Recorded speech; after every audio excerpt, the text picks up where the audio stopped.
First of all, I would like to thanks to R.A. Kanya Mahavidyalaya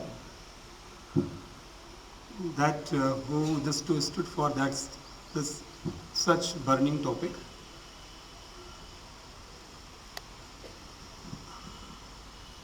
This is very important and very paramount consideration by the United Nations nowadays and Government of India also to disturb Beti Bachao Beti बढ़ाओ. सबसे पहले मैं इस कार्यक्रम की जो भूमिका है, जैसे मुझे दिखाई दिया यहाँ आने को, तो जब झांसी से एक फ़ोन आया और मैडम ने कहा कि झांसी में ये कार्यक्रम हो रहा है, तो मुझे बचपन की वो झांसी की जो पंक्तियाँ थी वो हमारे कानों में गुजर लगी. बुंदेलहर हमने सुनी कहानी थी वो पूरी एक तरह झांसी का नाम लेते ही शायद महिला के उस आदर्श रूप और महिला की शक्ति का कहीं परिचय दिखाई देता है. और मुझे लगता है कि झांसी की रानी की कथा शायद सभी समकालीन लोगों ने किसी न किसी रूप में सुनी होगी. ये सुनते ही मैं इसको मना नहीं कर पाया कि वो कैसे आप कर रहे हैं, और मुझे शार्ट नोटिस पे हुआ कि नहीं है सर आपको आना है. तो एक ऐसे जगह पे एक ऐसे कार्यक्रम का, एक राष्ट्रीय कार्यक्रम का आयोजन हो रहा है जिसने भारत की पूरी तस्वीर की एक वीणा उठाई हो, जिस धरती ने, ऐसी झांसी की धरती पे आए हुए समस्त बौद्धिक लोगों का मैं हृदय से प्रणाम करता हूं, नमन करता हूं. आप उन झांसी के वो ऐसे चिंतनशील नागरिक हैं, अध्येता हैं, बौद्धिक लोग हैं जो समारोह में आए हैं. मैं समझता हूं शायद ये चुने हुए फूल लोग हैं जो यहाँ इकट्ठे हैं. तो बार बार उन सभी लोगों का मैं वंदन करता हूं. और मुझे आते ही जब मैं यहाँ पे आया और मुझे इस शहर के, कहते हैं कि शहर में आने पे, और यहाँ के जो हमारे आयुक्त हैं, तो मुझे ऐसा लगा ही नहीं, इतना मित्रवत व्यवहार, इतना उनका अंदर से आत्मश्लाघा उनकी जो है कि कोई आया है, क्या है, कैसे चीज़ें हैं. तो मैं ये कुछ कहना, ये कुछ शब्द कहना इसलिए नहीं की चीज़ें हैं, बट औरों को भी जानकारी होनी चाहिए कि वास्तव में जब हम चीज़ों को व्यक्त करते हैं तो वह और भी गहरे पहुंचती हैं. तो उनका व्यक्तित्व मुझे लगता है शायद इस शहर को कहीं एक अलग ऊंचाई में ले जाएगा. और इतनी सहजता और सरलता उनके अंदर इतनी अभी भी है, जिन्हें बहुत सारे क्वेश्चन हमारे हम पहुँचते ही बहुत सी चीज़ों का होने लगा. तो मैं तो सोचा कि आते ही वो एक क्वेश्चन की सिलसिला कि कैसे क्या होता है. इतनी उत्सुकता नगर यहाँ के झांसी मंडल के आयुक्त हैं, और इतनी जागरूकता उनके अंदर है, इतनी ललक है चीज़ों को जानने की. तो मैं एक बार उन्हें भी आपको प्रणाम करता हूँ बहुत, और आपकी आत्मा को भी ऐसी चेतना को जगाए हुए. वास्तव में उम्र के साथ हम बहुत सारी चीज़ों को सीखना बंद कर देते हैं. शायद मुझे लगता है कि शायद हम एक्चुअलाइजेशन की अवस्था में पहुँच जाते हैं. ये विषय तो जरूर हम आएंगे, लेकिन इस विषय की भूमिका शायद कमिश्नर साहब से साथ बात करते वक्त ही कुछ बन गई. मैं आया तो शायद कुछ सोचा था कि हाँ कैसे क्या होगा, मैं उस विषय पे आऊँगा. बट उससे पहले मैं सभी जो भी लोग यहाँ पे हैं, दीप्ति भदौरिया जी जो कार्यक्रम संयोजक हैं, माननीय प्रिंसिपल जी, डॉक्टर अंजू दत्त जी, डॉक्टर यादव जी, और इस कॉलेज के जो अध्यक्ष हैं द्विवेदी जी, सभी की अनुमति से मैं अपनी बात आगे बढ़ाना चाहता हूँ. अभी हम यहाँ खड़े थे और हमने दीपक जलाने का प्रयास किया. हम उसकी भूमिका में भी मैं एक मनोवैज्ञानिक डॉक्टर हूँ, all India institute medical sciences से पोस्ट डॉक्टर किया. डॉक्टर होने के साथ साथ मैंने लंदन में कानून की पढ़ाई की, वहाँ LLM किया, ऑक्सफोर्ड यूनिवर्सिटी में रहा, यूएन के साथ भी रहा, और मैं जुनाइल जस्टिस बोर्ड दिल्ली का जो पहला कोर्ट, सिविल कोर्ट में मेंबर मजिस्ट्रेट बनाया गया था, वहाँ भी रहा. लेकिन ये इसलिए नहीं बता रहा हूँ कि चीज़ें, मतलब बहुत ऐसी तमाम सारी चीज़ों का अनुभव दिखा गया, कार्य कैसे दुनिया में होते हैं, समस्याएं क्या हैं. वास्तव में समस्या को ख़त्म करना, समस्या को जानना वो चीज़ नहीं है. हम जो दीपक जलाने का प्रयास किए तो क्या था कि वो वातावरण नहीं था कि दीपक जल सके. तो हुआ कि थोड़े दूर दीपक जला के आए तो शायद जल जाए. तो किसी चीज़ को जलाना और वो जलता रहे, इसके लिए भी जरूरी है वातावरण बने रहना. आप देखेंगे दीपक बुझ चुका है. तो मैं ये चाहता हूं कि ऐसे बहुत से कॉन्फ्रेंस ऑर्गेनाइजेशंस, बहुत सी ऐसी गोष्ठियां हो रहे और वो खत्म हो जाए। मैं नहीं चाहता कि झांसी से ऐसी कोई आवाज हो जो झांसी की उस वीरांगना को कहीं शर्मसार करे। ये गोष्ठी यहाँ लोग जो उपस्थित हैं वो सिर्फ एक कहीं व्यक्त और अव्यक्त की बात नहीं रह जाए, एक संकल्प के साथ कही जाए। मैं उन बातों को यहाँ कहने आया हूं। महिला या हम कहें जो ये हमारी हम बात आज चिंता व्यक्त कर रहे हैं, इसमें बहुत से कानूनी पहलू, बहुत सी चीज़ें हैं, ये बहुत सी सरकारी योजनाएं और सरकारी प्रयास, ये चीज़ें हैं। वास्तव में ये जो पूरा सब कुछ है वो एक बड़ा आर्थिक तंत्र का प्रभाव है, एक अर्थ का, इकोनॉमिक्स का ये पूरा सारा जो है ये सरोकार है। और दूसरा है मनोविज्ञान का, हमारी मानसिकता का। जब तक हमारी सोच में, हमारे सोचने के तरीके में परिवर्तन नहीं आएगा तब तक शायद ये सारी चीज़ें जो है वो एक चर्चा और परिचर्चा का विषय बनती रहे सदियों तक। आज हम चर्चा कर रहे हैं कि फीमेल फर्टिसाइड हो रही है। मैं चिंतन कर रहा था और सुबह हमारी शताब्दी थी और मैं 4 बजे उठ गया। मैं सोचा कि वास्तव में ये हम जिससे सब जा रहे हैं, वास्तव में जाने से कितना यथार्थपूर्ण होगा मेरा जाना और चीज़ें हैं। मैंने चिंतन किया कि ये वास्तव में क्या यह समस्या के लिए हम दिल से या शाब्दिक सोच रहे हैं। मैं कुछ पढ़ना स्टार्ट किया, हमने कहा सारी चीज़ें तो ये सबको ज्ञान है, सबको ज्ञान है क्या करना चाहिए, क्या नहीं करना चाहिए, ये होना चाहिए, नहीं होना, उसके बाद भी होता है। जाना से धर्मम न च प्रवृत्ति, जाना से अधर्मम न च निवृत्ति। दुर्योधन ने महाभारत में कहा कि मैं जानता तो हूँ धर्म क्या है, पर मेरा प्रवृत्ति नहीं हो पा रहा है पितामह, और धर्म क्या उससे मैं निकल नहीं पा रहा हूँ। ये जानना कर्तव्य रूप में सामने लेके भी नहीं आ जा सकता है जब तक कि वह हमारी आत्मा का विषय न बन जाए, हमारे संस्कार का विषय न बन जाए। और संस्कार का विषय कोई और नहीं बना सकता, ये परिवेश और हमारे जैसे हम निकल के आते हैं ऐसे ही बनना स्टार्ट होता है। वही मेरे चर्चा हो रही थी कि वास्तव में हमारी सोच कैसी, पॉजिटिविटी है, निगेटिविटी, हमारा व्यक्तित्व कैसा होता, कानून न हो तो हम कैसे कार्य करेंगे। तो यहां विषय यह है कि आज हम कन्या भ्रूण हत्या की बात कर रहे हैं, लेकिन एक मनोवैज्ञानिक होने के नाते मैंने इसमें चिंतन किया। मैंने सोचा आज की डेट में भारत सरकार ये कह दे अगर एक लड़की होगी तो 10 करोड़ रुपए मिलेंगे आपको। मैं बताऊं अगले दिन लड़कों की हत्याएं होने लगेंगी।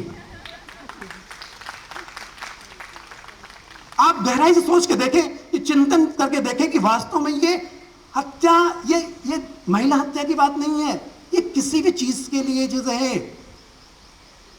आप आज इस झांसी जिले में घोषित कर दें कि एक प्लान बना दें, अगर एक कन्या इस तरह होती है 1 करोड़ मिलेंगे, 10 छोड़ 1 करोड़ घोषित कर दीजिए। आप देखिए कैसे चीजें कैसे गौर होती हैं, न जाने कितने बालकों की हत्याएं हो जाएंगी। आप सभी सहमत हैं इस बात से? क्या बात लॉजिकल है? तो यहां पे विषय मेरी समझ से कन्या भ्रूण हत्या का नहीं। सरकार जो है वो चिंतन कर रही है। मुझे लगता है जब तक हम उसके सिम्टम्स को ट्रीट करते रहेंगे समाधान नहीं होंगे। उसके रूट काज पहुंचना होगा। हमारी मानसिकता उपभोक्तावादी, हमारी मानसिकता पूंजीवादी, हमारी मानसिकता औद्योगिक और प्रगतिवादी तौर पे हम जिस चल रहे हैं, वहाँ पे हर चीज़ों को हम मूल रूप में देखते हैं। मैं भी गांव से निकला हूँ और मैंने देखा जो गांव में दूध देता था, तो एक दिन मैं गया तो देखा कि वो एक ऐसा कुछ बना हुआ आकार है, उसको लिए भैंस के सामने खड़ा है। मैं छोटा था, बच्चा था, हमने कहा ये क्या है? बोलिए गाय, ये भैंस का बच्चा है। तो हमने कहा ये तो भैंस का बच्चा। उसको पुआल की तरह बना के काला रंग रख के सामने रखा था, दूध दूह रहे थे उससे जो है। तो मैं बालक था, सब समझ नहीं आया। जब मैं एम्स पढ़ने आया तो मैंने सोचा कि वो उसको बच्चा भाव होकर के उसका जो ऑक्सीटोसिन है वो होता था और दूध आ जाता था। फिर जब मैं कानूनी तौर पे गया सोचा कि वास्तव में वो तो उस पड़वे जो कहते हैं उसको पड़िया कहते हैं, उसको पड़वा कहते हैं, तो वो कहते हैं ये पड़वा है इसको क्योंकि ये दूध पीता इसलिए इसको मार डाला गया, क्योंकि वो दूध क्योंकि वो अगर वो बछिया होती तो शायद उसको नहीं मारते, वो बछवा था इसलिए मार दिया। ये आज भी आप सब देख रहे हो रहा है चीज़ों को। हमें उस रूट कॉज पे जाना होगा, उस मानसिकता पे जाना होगा। हम पशुओं के साथ ये कर रहे हैं, क्या सच्चाई नहीं है ये? उन्हें लगता है कि वो जो बछड़ा है वो दूध पिएगा, उसका दूध बिकने नहीं जाएगा, ज़्यादा दूध पी जाएगा, इसलिए उसको खत्म करके माँ दूध देने के लिए एक आर्टिफिशियल उसका शैडो बना करके सामने रखा जा रहा है चीज़ें। ये हमारी मानसिकता का जीता जागता नमूना है, और मुझे लगता है कि हमें कहीं दूर जाने की ज़रूरत नहीं है। थोड़ी सी कहीं आंखें बंद कर देखने की चीज़ है कि वाकई में कैसे हो रहा है ये। किसी महिला भ्रूण हत्या कोई पुरुष नहीं, गांव जो घर की बुजुर्ग महिला है ना वही कराती है। महिला ही है जो भ्रूण हत्या के लिए मां को ले जाती है। महिला ही है घरों परिवारों में। ये समाज का ही दृष्टिकोण है जिस प्रकार से चीजें होती हैं। तो हम सोचने समझने के लिए यह जो आयोजन है, सेमिनार है, उसमें यह हम चिंतन का विषय दे रहे हैं। शायद मुझे लगता है ये चिंतन की धारा शायद इनमें गवर्नमेंट ऑफ इंडिया का में मैनिफेस्टो है, गवर्नमेंट इंडिया का एक्शन प्लान है, लेकिन उस मानसिकता हमने कहा कि उस बदलने का कोई प्लान नहीं है। अगर हम उसके प्लान पे ध्यान नहीं देंगे तब तक तो फिर वो दीपक जलेगा और फिर बुझेगा, फिर ऐसे तमाम सारी चीज़ें होती रहेंगी। अगर हम अपनी चिंतन की धारा को, चिंतन के परिवेश को नहीं बदलेंगे। कितनी बड़ी विडंबना है जहाँ भारत ऐसा देश जहाँ पर हम इस धरती को भी माँ कहते हो, जहाँ हम नवरात्रि का व्रत रखते हो, जहाँ पे बड़ा अच्छा अवसर आज का है कि आज मैं बहुत साधुवाद देना चाहूँगा कि एक ऐसे अवसर पर इस कार्यक्रम का आयोजन किया गया है जो इस नवरात्रि का एक अंतिम दिन है, जहाँ कन्याओं को एक देवी के रूप में पूजा, उसकी अर्चना, उसकी वंदना का कहीं धार्मिक पाठ पढ़ाया जाता है। हम कन्याओं को करके पुण्य पुण्य त्राण त्राण करने की शिक्षा दी जाती है। फिर आखिर ऐसा क्यों होता है? ये क्वेश्चन आप सब हम सब के लिए है। ये इसको अलग तौर पे देखने की ज़रूरत नहीं है, बहुत सारे नियम कानूनों भाषणों में जाने की ज़रूरत नहीं है, लेकिन हमें इस बात पे विचार करने की ज़रूरत है कि नारी ऐसे समय पे जब आज ये समापन, नवरात्रि का समापन हो रहा है, ऐसे में झांसी के एक विद्यालय के अंदर एक नए ऐसे विषय को लेकर के एक जागरण हो रहा है। मैं चाहूँगा कि ये विद्यालय के द्वारा उठाया गया यह जो वीड़ा है, उठाए कार्यक्रम है, ये सिर्फ कार्यक्रम नहीं बने, ये पूरे विश्व के लिए एक मिसाल बने। इस आर्य कन्या महाविद्यालय से एक ऐसी झांसी की रानी तो निकलनी चाहिए, ऐसी झांसी की रानी निकलनी चाहिए कि जो वो तय कर दे। आज ऐसा युद्ध नहीं लड़ना है जिसमें जीवन की बाजी हो। आज अपने से दुल्हन के आगे खड़ा होना है कि मुझे इस इलाके में, इस मंडल के अंदर में तय कर ले, ऐसी 5 महिलाएं रेडी हो जाएं। और मुझे लगता है माननीय यहाँ बैठी हुई दत्त जी प्रिंसिपल हैं और समझोक हैं, ये सारे कॉन्फ्रेंस की सार्थकता हो जाए कि एक 5 लोगों की टीम बन जाए और ये मुहिम और वो नाटक नुक्कड़ों के माध्यम से, जागृति के माध्यम से, और एक कहने कि ये जिले के अंदर से जो है वो कन्या भ्रूण हत्या मुक्त कर देंगे। वो झांसी की रानी को जगाने की जरूरत है। वो झांसी की रानी किसके अंदर बैठी है? यहाँ बैठी बहुत सी जो बालिकाएं हैं जो अभी अध्ययन कर रही हैं, बहुत से लोग चीजें हैं। क्या हम वाकई कहीं से सो चुके हैं? कौन जगाने आएगा? कौन जगाने आएगा? इतिहास में तुमको माफ करेगा, याद रहे पीढ़ियां तुम्हारी करनी पर पछताएंगी, पूरब की लाली में काली कुद जाएगी, सदियों में ऐसी घड़ियां न आएंगी। ये ऐसा वक्त है, आज वीड़ा उठाने का वक्त है, आज करने का वक्त है। मैं आह्वान करता हूं इन 9 युवतियों का संकल्प लेकर के उस रानी की झांसी के बहने की सार्थकता को सिद्ध करें और देश को दिखा दें। आज यही संकल्प लें, उठ करके वो 5 ऐसे कौन से लोग हैं जो वाकई इस मुहिम को, इस सार्थकता तक, इस देश के उस पैमाने तक ले जा सकते हैं। ये खड़े होने की चीज है। आत्मबल है क्या आपके अंदर वो आत्मबल है खड़े होने का? खड़े हो जाइए। ऐसे 5 हम देखना चाहते हैं कि जो वाकई चिंतन करना चाहते हैं, वाकई बदलना चाहते हैं, या सिर्फ ज्ञान की, कहीं ज्ञान हमारा भंडार न बन जाए, ये ज्ञान आकार बनना चाहिए। आप जाग जाओ, खड़े हो जाओ और झांसी की रानी को करते हुए आज संकल्प ले लो, आज संकल्प ले लो। ये मीडिया यहाँ पर है, यहाँ के आयुक्त यहाँ पर हैं, आपको पूरा समर्थन मिलेगा। आप एक टोली बनाओ, रानी की झांसी ने किले के अंदर में रह करके अपनी टोली बनाई थी, जैसा याद होगा आपको, और उठे करके उन्होंने आजादी का बिगुल फूंका था। तो क्या आपके अंदर की वो रानी मर चुकी है? अगर जिंदा है तो जिंदा है, तो उसको एक आवाज दो। अगर जिंदा हो तो जाग जाओ, मुर्दे हो तो सो जाओ। जिंदा हो तो जाग जाओ, ये नारा ले लो कि जिंदा हो तो जाग जाओ, मुर्दा हो तो सो जाओ। इस मुहिम के साथ अपनी संकल्प जीवन को सार्थक करने का वक्त है। मैंने कहा इतिहास में ऐसा अच्छा वक्त नहीं आएगा अगर अपने जिलों को आप मुक्त कर पाए, अपने अपने इस अपने इलाके को मुक्त कर पाए, तो शायद एक बहुत बड़ी सीख पूरे भारत की जाएगी। और मुझे लगता है कि ये समारोह जो नहीं है, उन्हें इस बात का बड़ा अफसोस होगा, शायद हम इस समारोह में होते, शायद हम समारोह में होते तो अपने इस क्षण को ऐतिहासिक बना दीजिए, अपने क्षण को एक कहने पौड़े बना दीजिए, अपने नाम लिख करके माननीय कमिश्नर महोदय को दीजिए कि हम एक टोली बनाते हैं यहां पर और अपने जीवन का 1 महीना बहुत सा घूमने में लगाते हैं, खत्म होता है 1 महीना मैं झांसी के इस मुक्ति के नाम देती हूं, इस झांसी की मुक्ति के इस मुक्ति मुक्ति नाम देती हूं और उसको दीजिए। उस कार्य में करने के लिए सारे जो भी यहां पर है चीजें वो सहयोग मिलेगा। मुझे लगता है कि ये संकल्प का वक्त है और इसमें आप, मुझे बहुत खुशी है कि लोगों के अंदर कहीं जागृति आई है। आप आज शाम को ही जाएं, उस झांसी की रानी को नमन करें, अपने अंदर धारण करें और इसको बढ़ाएं।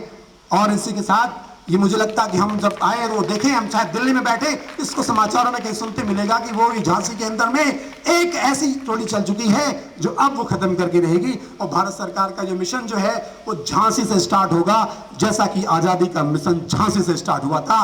तो जाग जाए झांसी की बहादुर नारियां, यह आपका काम है, यह आपका काम है, यह आपका इम्तिहान है झांसी के सिद्ध करने का। इतिहास सिर्फ गौरव करने के लिए नहीं, इतिहास गौरवान्वित होकर के आगे बढ़ने के लिए वक्त है, चीजें हैं। इन्हीं संवादों के साथ में मैं शब्द समाप्त नहीं हो सकते हैं चीजें, लेकिन मैं कहूंगा कि समय के साथ बहुत सारी बातें हैं जो करने और कुछ आगे बढ़ने की हैं। और मैं एक बात कहूंगा कि समाज तो बुझ सकती है। मैं एक बात से कहना चाहूंगा, एक पंक्ति से इसको खत्म करना चाहूंगा, इसको यहां पे विराम देना चाहूंगा शब्दों को, कि समा बुझ जाए तो जल सकती है।